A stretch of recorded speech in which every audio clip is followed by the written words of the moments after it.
YouTube fan. This video is a message video, so if you guys accidentally tune into this video, guys, not for you. This video is for my fellow youth in Gospel Fellowship Center. So first of all, I would like to say hi to all the youth in Gospel Fellowship Dau. Mga kapatid, miss na miss ko na kayo. Ito, si Kuya Mark, ganun pa rin, steady pa rin sa Panginoon. God is using me here in the church, JIL. Good news that I'm now leading the worship at 8 and 10, or sometimes just 8 in the morning. So, God is still using me mightily. And, yun, masaya naman dito kahit medyo malungkot kasi, wala kayo. Pero, continually, kahit saan man tayo dali ng Panginoon, patuloy pa rin tayong sasamba sa Kanya. So, Elisir, hey bro, what's up?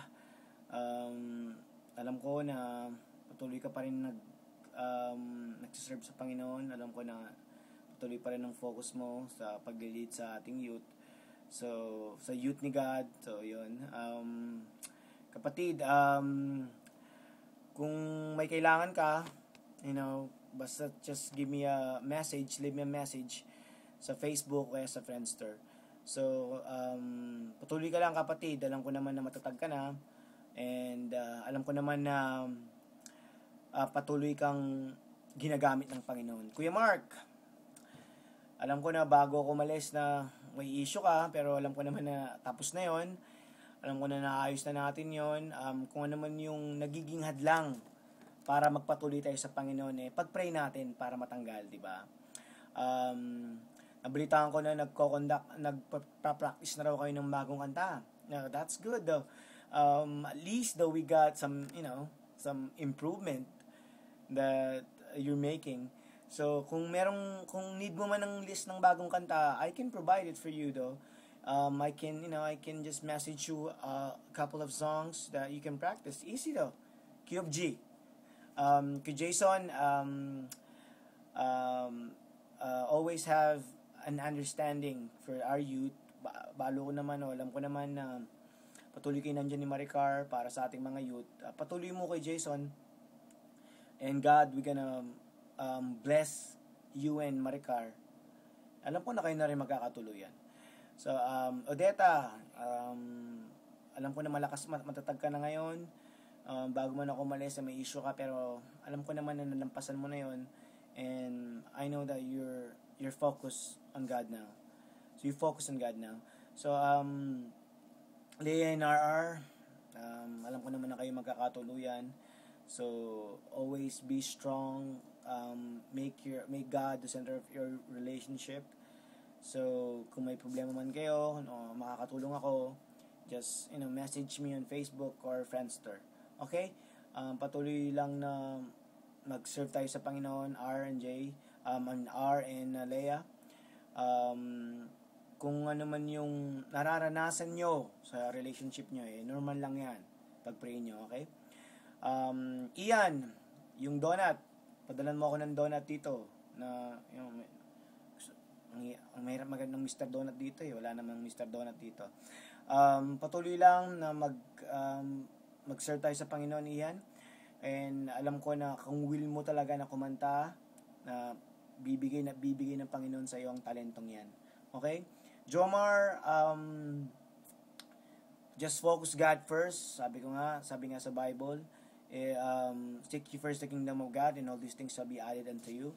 So, God first before everything, okay? Mga youth na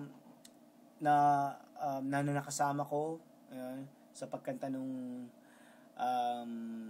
Unfailing Love ng Father's Day. Mga kapatid, miss na miss ko na kayo. I'm really hoping to sing with you again. Sana nga na makauwi ako. But talagang ganyan, may will sa God sino pa ba? Sorry kasi yung labi ko nagdadry malamig kasi dito ito naman pasensya na, meron pa kay Ruby Jean, nabasa ko yung message mo dun sa ano ko. Kung meron, tawag dito? Ayun, sabi mo sa akin na maturuan kita magkumanta, alam ko naman na marami magtuturo sa'yo dyan para para makakanta ka. Nabalitaan ko, nakita ko na rin na kumakanta ka na So, mga youth,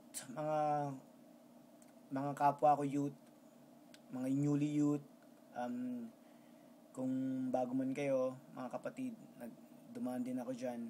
Mahirap, pero alam ko na yun yung training ground nyo para maging leaders. You know, sabi nga na we are changed to change the world. So mga kapatid ko, magtulungan kayo upang maiba natin ang mundo. Kung may mga problema man kayo, normal lang yan.